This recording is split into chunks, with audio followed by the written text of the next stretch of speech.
In this video, we're going to talk about solving quadratic equations by completing the square. And in my last video, we left off with solving simple quadratic equations where our squared term had a leading coefficient of 1. So let's just go over the generic form of a quadratic equation. Well, you've got two forms of it. The first form is this one, where our squared term has a leading coefficient of 1. So we would call that the simple form, x squared plus bx plus c equals 0. And so I gave you an example of an equation underneath that would follow this form. Our x squared term right here has a coefficient of 1, and I have x squared plus 4x minus 7 equals 0. And in our last video, I said what we did was we kept the two terms that have x's in them on one side, and then we add this blank line and we move this term to the other side, and we do that by adding it, and then we put a blank here as well. And then we talked about, I'm not going to go through this exact example, but we talked about how to find the number to fill in these blanks so that when we factor we get a perfect square. And we said that we take the number in front of the x term, not the x squared term, but the x term, and we multiply it by a half, and then we square it, and that gives us 2 squared, and that gives us 4. So if I add 4 to both sides of my equation, and just as a reminder, well, when I add 4 to both sides of my equation, I get an equivalent polynomial. And just as a reminder, when we factor this polynomial on the left-hand side, x squared plus 4x plus 4, we should get this, and you should see that positive 2 inside this factor. And then we use our square root property to solve. So how is that different when a is not 1? When our coefficient in front of our x squared term is not 1? And so in this case, I have ax squared plus bx plus c equals 0. So I gave you an example. It looks very similar to the problem I just did, where we have 2x squared plus 4x minus 7 equals 0.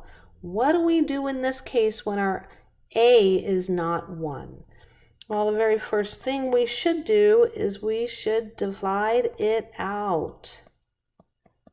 And remember, when we divide an equation, we have to divide all terms on both sides. So we end up with x squared plus 2x minus 7 halves, and when we divide 0 by 2, we get 0. And now this looks very similar to the first form.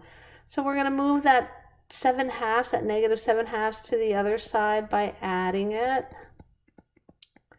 And we get x squared plus 2x plus blank equals 7 halves plus blank.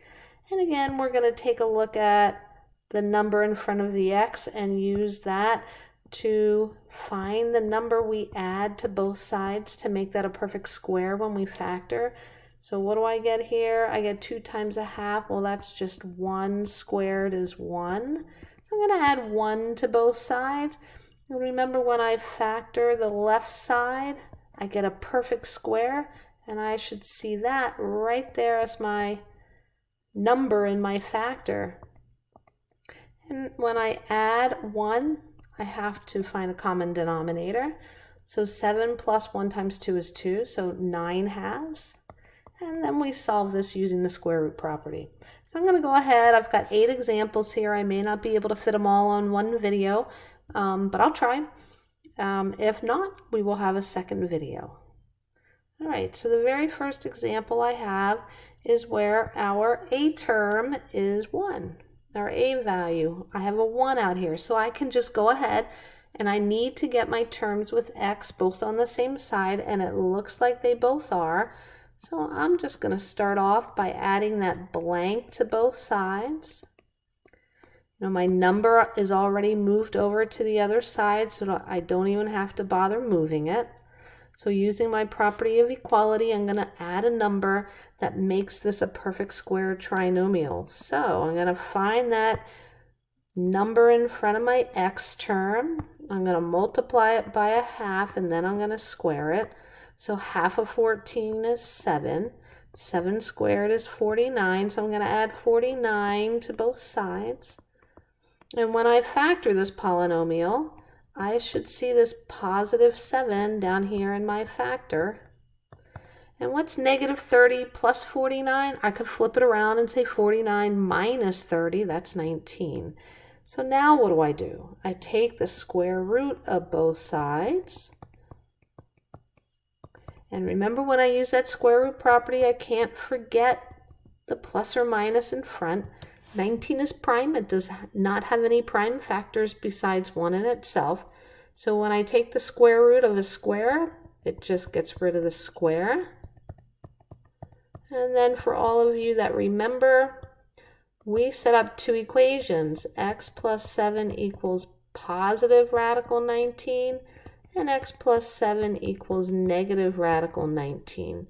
So now when I subtract 7 from both sides of my equation, remember, negative 7 and positive radical 19 are not like terms. Like terms, both would have a radical 19 in them. So I get negative 7 minus radical 19. And these would be my two answers. All right, so let's move on to example number 2. Again, my a value, the number in front of x squared, is 1. So now all I have to do is get both x terms on one side and then move the 26 to the other side. All right, so let's add this 12x over here. So I would get x squared plus 12x plus 26 equals 0.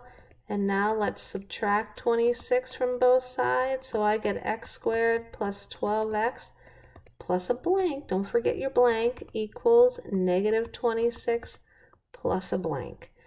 All right, so the number in front of my x is positive 12. So I'm going to take a positive 12, I'm going to multiply it by a half and then square it. So half of 12 is 6, squared is 36. So I'm going to put 36, add 36 to both sides. And when I factor the left side, I should see this positive 6 in my factor. And when I take positive 36 and subtract 26 from it, I get 10. So now when I take the square root to solve this equation, I can't forget the plus or minus. Radical 10. 10 reduces into 2 times 5. I don't have a group of 2 of the same number, so radical 10 does not reduce. So what do I get here? I get x plus 6 equals plus or minus radical 10. I'm going to move over here to create my two equations. X plus 6 equals positive radical 10, and x plus 6 equals negative radical 10. So when I solve, I'm going to subtract 6 from both sides. And remember, these are not like terms. Okay, so I get negative 6 plus radical 10, and then I get negative 6 minus radical 10. And those are my two solutions for this equation. All right, let's move on to example number 3, which is very much like number 3 on your worksheet for homework. All right, again, my a value is 1, so I don't need to get rid of it. But I do need to move the constant to the other side, this positive 41. So I'll subtract it from both sides. And I'm not going to forget to add my blanks to both sides. So the value in front of x is this negative 10. So I'm going to take negative 10, I'm going to multiply it by a half and then square it. So what's half of negative 10? Well, negative 5. And when I square negative 5, I get a positive number. I'll always get a positive number when I square. So I'm going to add 25 to both sides. Again, when I factor, remember, I'm going to see this negative 5 in my factor. So what's positive 25 minus 41? Well, that's going to be a minus 16. So now I take the square root of both sides. And I cannot forget the plus or minus. And I know that if I have a negative under my square root, I get an imaginary number. So here I am going to get, on the left side, x minus 5. But on the right side, we need to simplify it. -1 times 4 times 4. And I don't really need to factor my 4's anymore because I have a group of 2 4's. So I get x minus 5 equals plus or minus 4. And then I get the square root of -1. And we know that the square root of -1 should always be replaced with I. So now I'm going to create my two equations. X minus 5 equals positive 4i. X minus 5 equals negative 4i. I'm going to add 5 to both sides for both equations. And when I solve, I get x equals, and these are not like terms, they are both not imaginary terms. I have a real part and an imaginary part. For the second one, I get x equals positive 5 minus 4i. So those are my two answers. And probably the last example we're going to do on this video is this one. Again, my a is 1. So I'm going to use the easy way, right? I just need to move this 2 to the other side. So I'm going to subtract it. And I'm going to leave my blanks. And then the number that's in front of the x, well, it's missing. So I know when I have a missing coefficient, it is 1. So I'm going to take 1, I'm going to multiply it by a half, and then square it. 1 times anything is just that other thing, this, right? 1 times anything is just whatever number we're multiplying 1 by. Remember, 1/2 squared is 1/2 times 1/2, and we multiply across.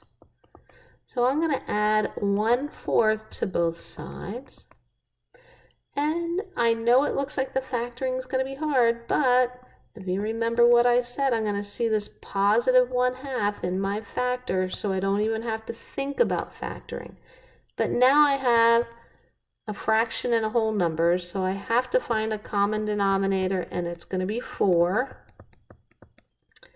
So I multiply that -2 by 4 over 4, and I get -8 over 4 plus 1/4. So I get x plus 1/2 squared equals -7/4.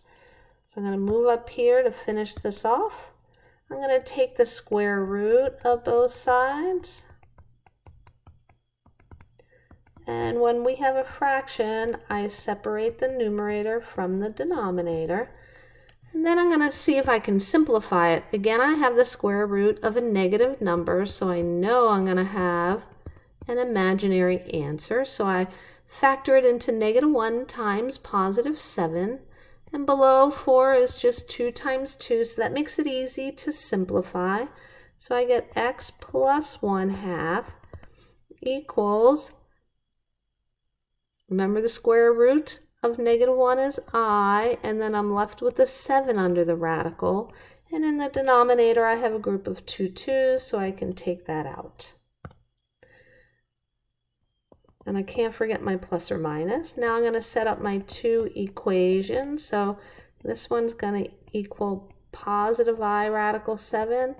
The other equation will equal -I radical 7 over 2. And then all I have to do is subtract the 1/2 from both sides of each equation. And I get my two answers. X equals -1/2 plus I radical 7 over 2. And x equals -1/2 minus I radical 7 over 2. Okay, so the other examples will be on the second video.